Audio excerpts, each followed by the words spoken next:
Hello everybody, it's Cam, and the new Back 4 Blood DLC just dropped today. Right now, Tunnels of Terror. Let's get into the patch notes. This update's looking very exciting. I'm very happy with the changes.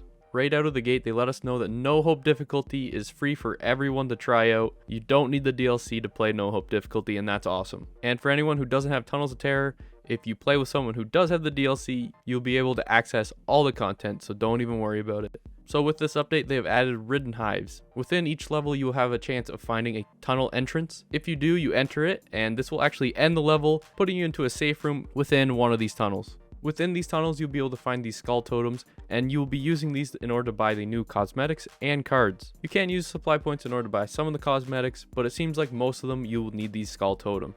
They've added 2 new cleaners, Hang and Charisse. I'll get a little more into those in a different video.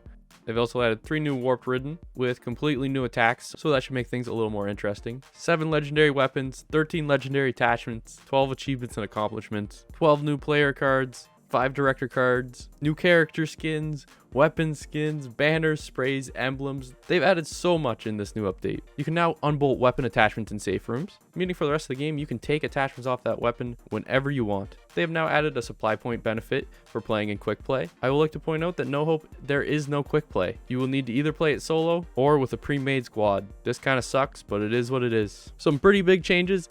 They've now added an additional life to nightmare difficulty, meaning everyone is allowed to go down once without instantly dying. They've removed timed objectives and have reduced the number of alarmed doors in every map. Along with taking out time objectives, they've also made it so move speed doesn't affect sprint speed, so overall you'll be moving a lot slower in the game now. Vendors now have stat cards that you can purchase, making money even more important. Amped Up got a nerf, it now heals you for 20 instead of giving you 25 temporary health, meaning if you have a lot of trauma damage, Amped Up is not going to be as good for you. Bomb Squad has gotten a rework. It is now a team effect card that adds 25% team explosive damage, 20% explosive resistance, and 1 grenade spawn per map. This means if one person takes this card, it's not as good as the old Bomb Squad, but if everyone does, it'll be an okay card. Numb now only gives you 10% damage resistance instead of 20. On Your Mark completely got nerfed, going to 10% max ammo instead of 15, and reload speed to 15 instead of 25%. You can tell with these card changes that they really don't want you to be calling in hordes as much. Before this update, calling in hordes was kind of the meta. If you had Amped Up and On Your Mark, calling in a horde was almost good for your team.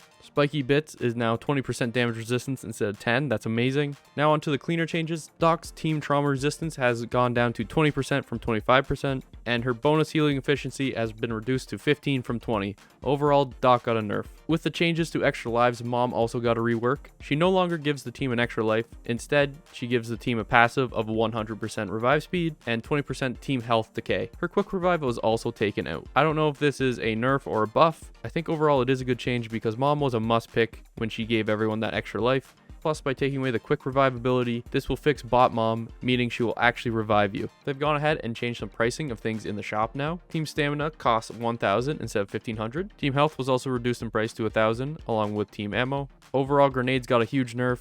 They've made it so the upgrades don't buff the damage of the grenade as much, and they've increased the price of them. They've increased the price of barbed wire, but also made it so the reuse chance is higher. They also changed flashbangs to not stun for as long, but they increase the amount of bonus damage you can deal. They also nerfed pain pills to give you less temporary health and cost more. They've increased the cooldown for roaming specials. This is overall good change, meaning you won't be running into these random specials spawning behind you as much. They reduced the area of which Charred Ridden will damage you to 1.75 meters from 2.65. This is a great update. I hate Charred Ridden, and I think most people do as well. Reekers are now easier to stumble, and their base health has gone down. Monster Stinger's attack speed has been reduced as well. Thank God, I hate stingers. Also, Volatile Ridden, the ones that their heads explode, will no longer trigger when bots kill them. This change is huge. If anyone plays solo and you ever want to do a melee build, you know why this change was needed. They also have overall improved the bots, fixing a lot of problems. And this is awesome because I want to try No Hope difficulty while playing solo. I'll probably be doing that right after I post this video. So I'll see you there. There are a lot of amazing changes in this update. I'm not going to go through them all, but if you want to go check them out, I will leave a link in the description. But I just want to get into it and start playing this game. Thank you all for watching, and have a good one.